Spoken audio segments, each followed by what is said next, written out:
E esse é o Tá em Choque, seu canal de terror, horror, suspense e algumas coisitas, mas hoje eu trago pra vocês de volta o Lado Assustador, um quadro do canal muito querido, onde a gente pega obras que não sejam exatamente de terror, sejam épicos, fantasias, sci-fis, que tenham elementos de horror como um forte alicerce na sua narrativa, com passagens dignas dos mais espontâneos arrepios. E hoje iremos até o mundo nórdico, onde os velhos deuses ainda têm força e um mal inominável habita nas profundezas das montanhas, tal como nos corações dos homens. Fiquem agora com o Lado Assustador de Beowulf.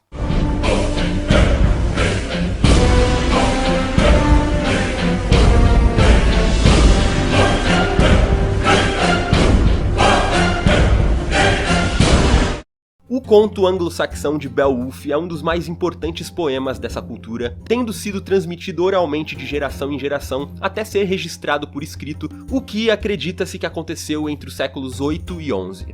A história é ambientada na Escandinávia e conta sobre um herói, Beowulf, que vem ajudar o rei dinamarquês Hrothgar a combater um monstro chamado Grendel que está aterrorizando seu reino. O poema ganhou diversas adaptações, tem livro, live action, animação, foi uma das obras prediletas do Tolkien, serviu como grande inspiração na criação do universo de Senhor dos Anéis, mas o filme que eu vou focar nossas atenções aqui hoje é o de 2007, dirigido por Robert Zemeckis, que é o renomado diretor de Náufrago, Forrest Gump, De Volta para o Futuro, etc. A lenda de Beowulf, como foi lançado no Brasil, utiliza a captura de movimento e animação para dar vida aos personagens e aos ambientes ultra-realistas e toma algumas liberdades criativas em relação ao material de origem. Eu quero passear com vocês agora, cronologicamente, pelas passagens mais marcantes do filme, que é extremamente bem sucedido quando resolve meter medo no espectador. O que sabe de mim, demônio? Na abertura, vemos uma grande comemoração no Salão do Rei, onde seus súditos brindam a glória de Hrothgar e cantam sobre a sua batalha contra um terrível dragão no passado, enquanto o rei bêbado divide suas riquezas, esse que é otimamente interpretado pelo Anthony Hopkins, dublagem excepcional do Isaac Bardavi. Aliás, toda a dublagem em português desse filme é um primor. Aqui, o filme já exibe a sua tecnologia e eu tenho que dizer que eu acho bem bacana, cara. Muita gente gosta de zoar, parece videogame. Pô, sim. Um videogame muito do irado. O trabalho feito aqui é muito caprichado. Eu lembro que quando eu vi o trailer na época, eu nem me liguei que era computação gráfica, nunca tinha visto nada parecido. Eu acho que talvez isso tenha sido um problema, muita gente viu esse trailer todo bem renderizado, com as melhores cenas, e não perceberam que era CGI. Aí chega na hora de ver o filme, isso fica mais evidente logo de cara, e aí o pessoal torceu o nariz um pouco. Assim, tem certas coisas que não envelheceram muito bem? Tem. Se o filme fosse feito nos dias de hoje, a riqueza nos detalhes, na vivacidade dos personagens e dos cenários, a gente ia ver uma coisa num nível além. Mas na época eles foram até o limite. O filme já tem 15 anos e a gente vê muito CGI saindo hoje em dia, pior, com menos capricho. Somando isso ao fato de que há uma certa prepotência natural na obra, pô, a lenda de Beowulf, o cara já chega se achando uma lenda. Sendo que aqui na América não é uma obra tão conhecida, ainda mais antes de sair esse filme, que o negócio estava completamente esquecido. O próprio Beowulf, no filme, se acha pra caralho, é o herói garboso, perfeito, é o estereótipo do estereótipo. Eu acredito que isso pode ter dificultado as pessoas a digerirem o personagem, mas não dava pra ser de outra forma, afinal, essa é a ideia mesmo. O cara é o herói, o matador de monstros, o salvador, o rei dos reis. E é essa marra dele o pilar central da história, que vai tratar ali sobre o período final da Era dos Heróis, o declínio de todo o mundo nórdico e a sua cultura, tendo como foco aqui esse último grande remanescente que é o Beowulf, o último grande nome, onde toda a força dessa história tá centralizada. Seguindo, a gente vê um jogo de cenas muito foda da festa rolando, um rato vai indo pelo telhado até ser pego por uma ave, que vai se distanciando do salão e aí a gente vai sendo levado até as montanhas, a cantoria da festa vai diminuindo, só fica aquele Hrothgar, Hrothgar, até que a câmera entra numa caverna onde a canção e as batidas passam a ecoar com força, e nisso vislumbramos o Grendel pela primeira vez. E aí você já... Eita! Ele aparece bem rápido, já cortando a própria pele com a unha, afinal ele é sensível ao barulho e a rave tá estralando na festa, o que enlouquece ele de dor. Uma motivação muito criativa, diga-se de passagem. Fora que eu me identifiquei totalmente com ele, eu sei muito bem como é que é querer dormir e a festinha alheia não permitir. Enfim. A baderna segue, o rei acaba dormindo de bêbado, o conselheiro sente alguma coisa estranha quando, do nada...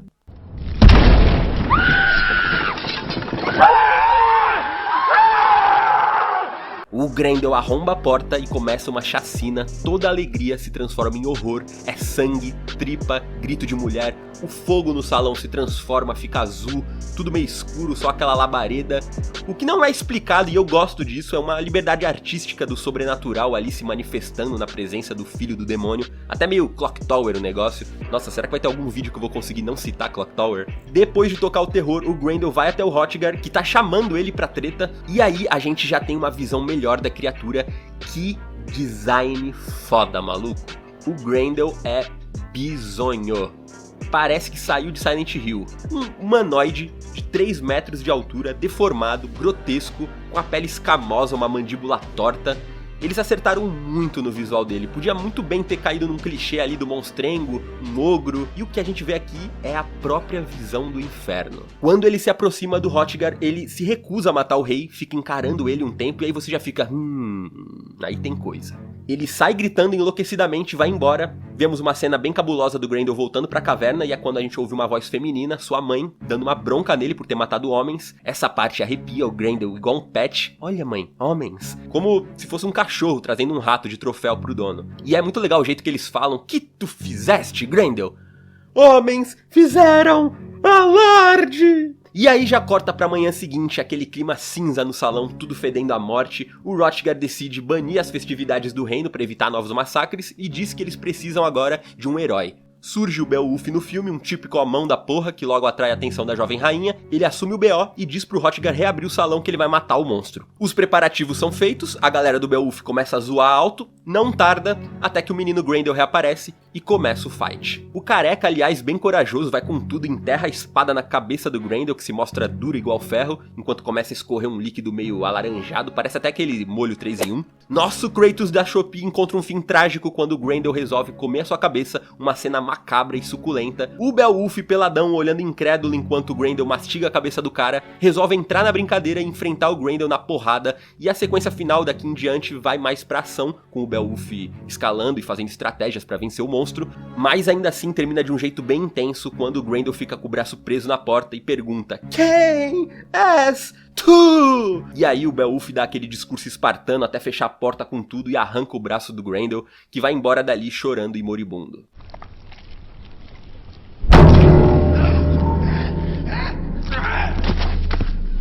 O rei é avisado da vitória do Beowulf, que queima os seus mortos em cerimônia, enquanto vemos o Grendel, que agora parecia um feto, já que foi reduzindo de tamanho conforme ia sendo derrotado, chorando e morrendo na frente de sua mãe, que a princípio não aparece. Toda essa parte é perturbadora, a criatura com o corpo do Grendel no colo, entoando uma canção em luto, uma dor angustiante assim na voz, até que vemos ela voar em meio à sua ira. Depois de muita comemoração, os homens do Beowulf estão desmaiados, bêbados, enquanto o líder tem um sonho estranho com a rainha, e ao acordar ele se depara com uma cena terrível. Todos os seus homens, com exceção do Wiglaf, seu melhor amigo que não quis se juntar à festa em respeito aos mortos, foram abatidos igual animais e seus corpos estão todos espalhados e suspensos no salão. Beowulf e Wiglaf discutem com o rei, que diz que a responsável por aquilo era a mãe de Grendel, que deveria ser morta no seu covil para que a desgraça tivesse um fim.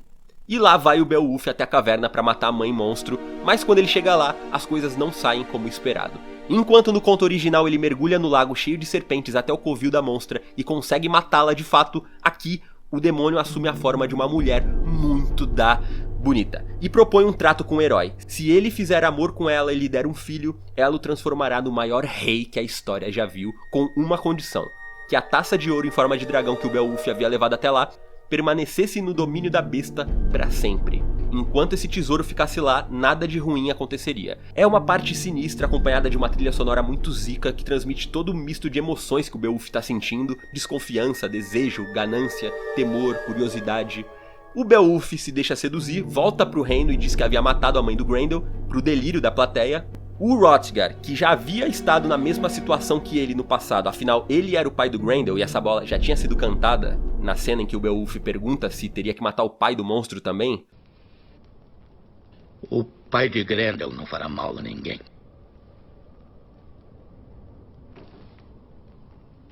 E, de novo, um filme animado que você sente a atuação dos caras. É incrível. O rei fica cético e pergunta: "Fala aí, você matou mesmo a tal da bruxa?" E aí o Beowulf fica naquela saia justa, continua mentindo, e aí o Hrothgar diz: "Quer saber?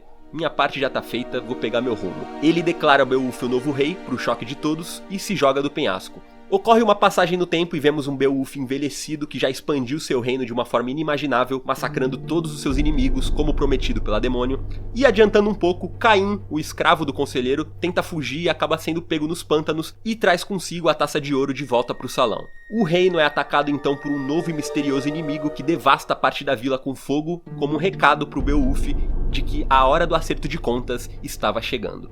Essa é outra passagem assustadora quando a gente vê o conselheiro Anfert todo queimado e aí o Beowulf tá na entrada do castelo indignado com o que tá acontecendo. Quem fez isso? Maldito! As pessoas queimadas, o caos instaurado, e aí o Anfert passa o recado pra ele que ouviu antes de ter a sua família queimada viva. O pecado dos pais. Sim, um novo monstro havia surgido na forma de um dragão, filho do Beowulf com a demônio, e o ciclo agora se repetia. Acompanhamos o desfecho da história então com o Beowulf abraçando seu destino de herói, enfrentando o dragão ele mesmo, numa batalha eletrizante pelo reino em meio ao fogo e à neve. Aqui o filme já escolhe ir mais pela ação, até pela proporção que a coisa atinge pra entregar aquele grande finale pro telespectador, e no final a gente tem a morte tanto do dragão quanto do Beowulf, que arranca o coração da fera com a própria mão e cai na praia, vendo a forma humana, entre aspas, do seu filho, enquanto sente as suas últimas respirações. A última cena nos dá um final ambíguo no momento em que o barco com o corpo do Beowulf está em chamas depois da cerimônia. Vemos o demônio se espreitar pela água, nua em forma humana, olhando fixamente para o Wiglaf, que foi coroado o novo rei, e assim o filme termina em aberto. Você não sabe se ele, assim como Beowulf e Hrothgar, caiu em tentação e se deitou com ela, perpetuando o ciclo que amaldiçoava o reino, ou se ele foi mais esperto que isso, o que eu acho bem difícil. Agora vamos para as nossas famigeradas teorias e interpretações. Antes de mais nada, esse filme é foda, minha gente. É muito bem feito, atuação, ambientação, trilha sonora, design de produção, fotografia. Os adolescentes de 2007 detestaram esse filme para vocês verem como ele é bom. Primeiro, é interessante observar que, enquanto Grendel tinha algum resquício dessa cor dourada, que é feita à mãe, como a gente vê no reflexo, e até a forma humana dela mesmo, o dragão é completamente dourado.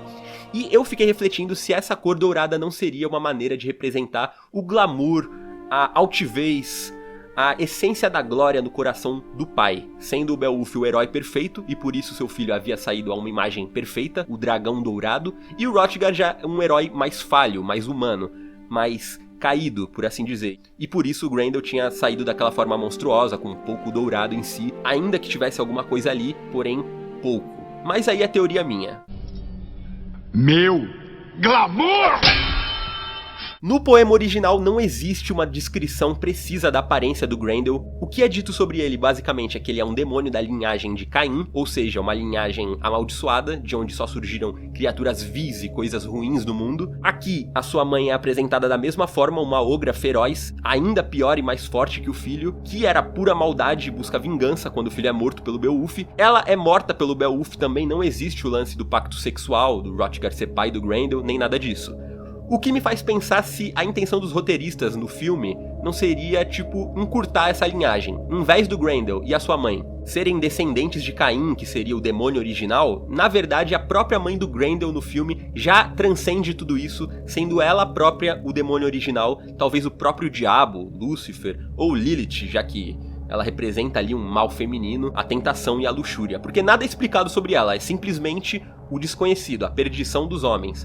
Mas, dada a diferença de poder dela pro Grendel e até mesmo pro dragão, ela é outro patamar, não tem nem como fazer um arranhão na bandida. Ela incorpora esses elementos de sedução, pecado, desvirtuamento de almas.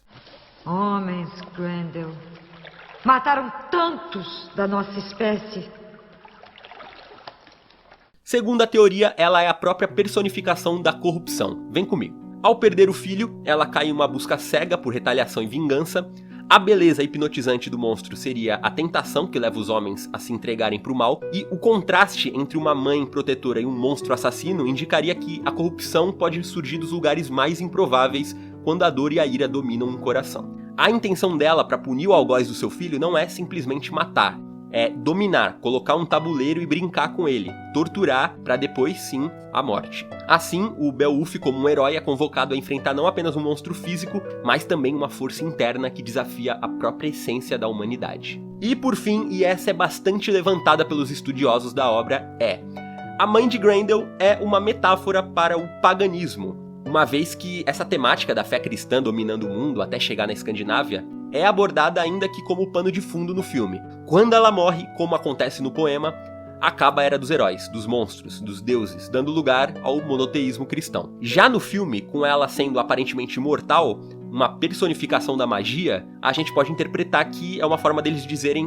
que por mais que a nova religião domine o mundo dos homens, o paganismo, ou seja, o diabo, a perdição, na visão cristã, vai estar sempre à espreita, aguardando encontrar homens de corações fracos para reivindicá-los para si. Acaba que essa teoria e a primeira se cruzam de certa forma, já que em ambas ela é tida como o inimigo derrotado de Deus. O tempo dos heróis acabou, Wiglaf. O Cristo Deus acabou com ele, deixando para a humanidade nada mais que mártires chorosos, medo e vergonha. Assistam esse filme de coração aberto, tem o Neil Gaiman na produção, é um prato cheio pra você que tá viúvo de Vikings, The Last Kingdom, até Senhor dos Anéis. Cuidado com a Angelina Jolie, a gente se vê por aí. Ó!